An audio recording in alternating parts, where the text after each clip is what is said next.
Shalom, shalom, bien-aimés dans le Seigneur. Soyez bénis dans le beau, précieux nom de notre Seigneur Jésus-Christ.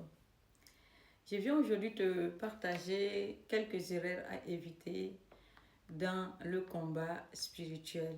Alléluia. Alors donc rapidement, je vais t'amener dans le livre de 2 Corinthiens 10 à partir du verset 3. Il est écrit que si nous marchons dans la chair, nous ne combattons pas selon la chair.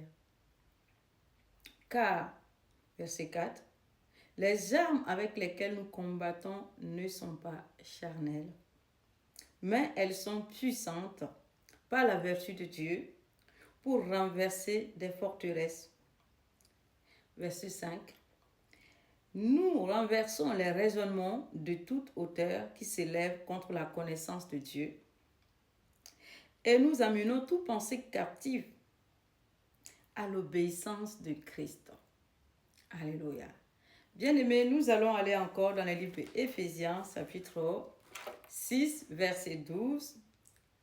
Il est écrit, « Car nous n'avons pas à lutter contre la chair et le sang, mais contre les dominations, contre les autorités, contre les princes de ce monde des ténèbres, contre les esprits méchants dans les lieux célestes. » Bien-aimés, au travers de ces deux versets, toi et moi, on a pu constater que le combat dans lequel nous sommes aujourd'hui n'est pas un combat physique.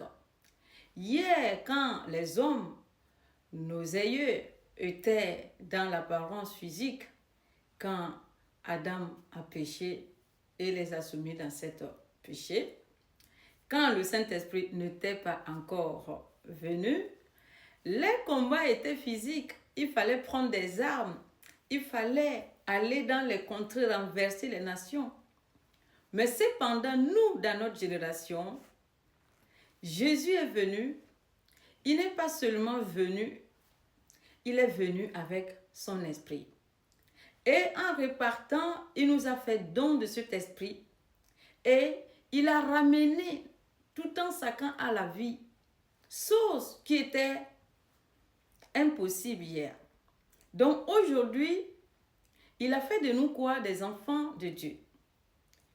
Il a fait de nous des êtres spirituels. Jean 3, verset 5 dit, « Ce qui est né de l'humain est humain, et ce qui est né de l'esprit est esprit. » Jésus est venu nous donner ce privilège, cette grâce de passer par la naissance d'esprit, et il nous a établi du coup dans le règne spirituel afin qu'on puisse dominer.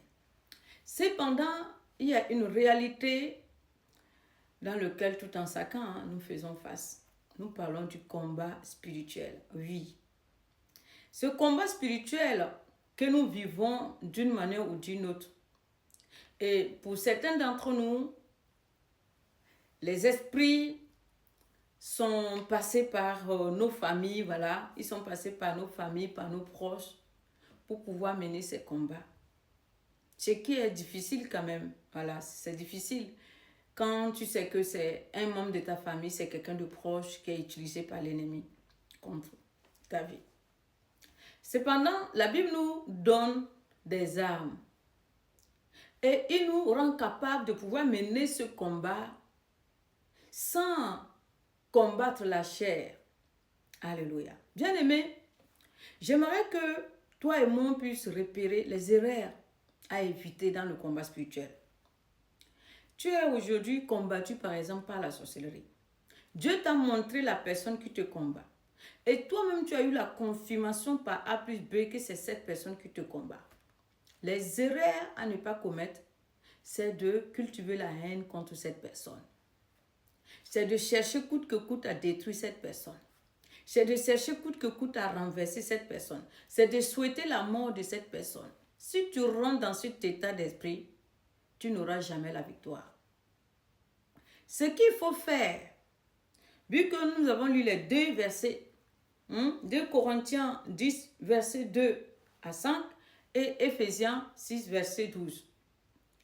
Nous avons lu ces deux versets et nous savons que le combat dans lequel nous sommes n'a rien à voir avec la chair.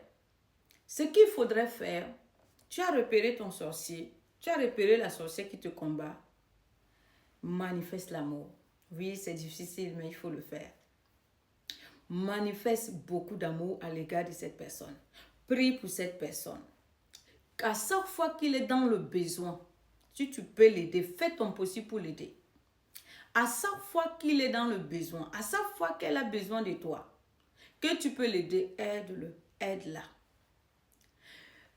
Cultive en toi, par l'aide du Saint-Esprit, cultive en toi la paix à l'égard de cette personne. La paix à l'égard. Demande au Saint-Esprit de te donner, de manifester la compassion à l'égard de cette personne.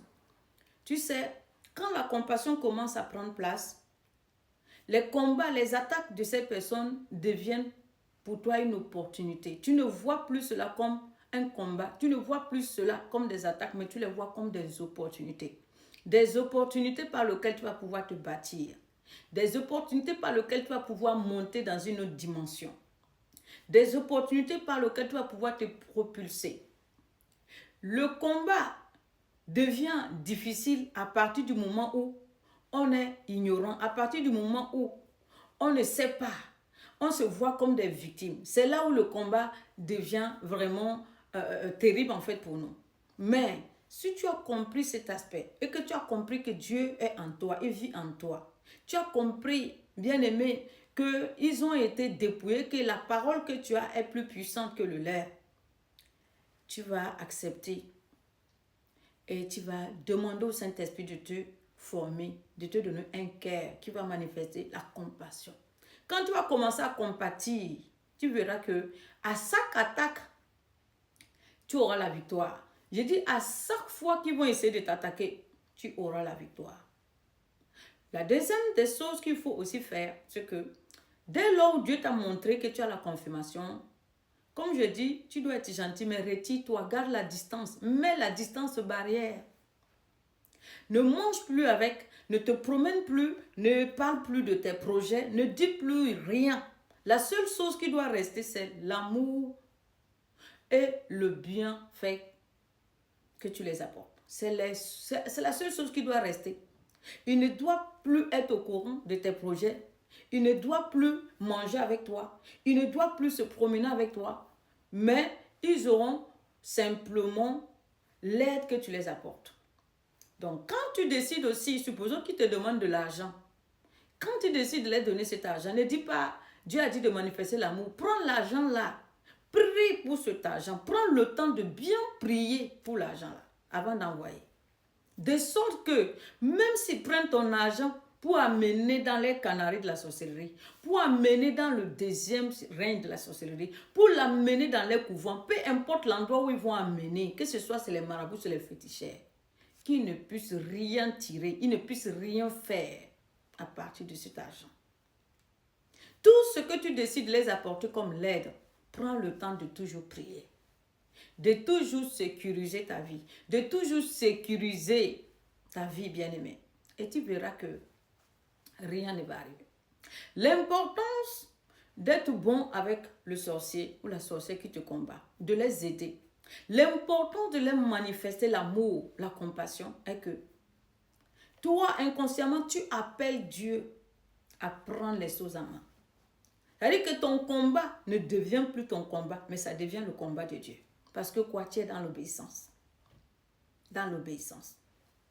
Et tu verras même que quand tu es dans cette étape de marche avec eux, ils sont confus. Parce qu'ils ne savent pas exactement. Est-ce que tu sais que c'est eux qui te combattent?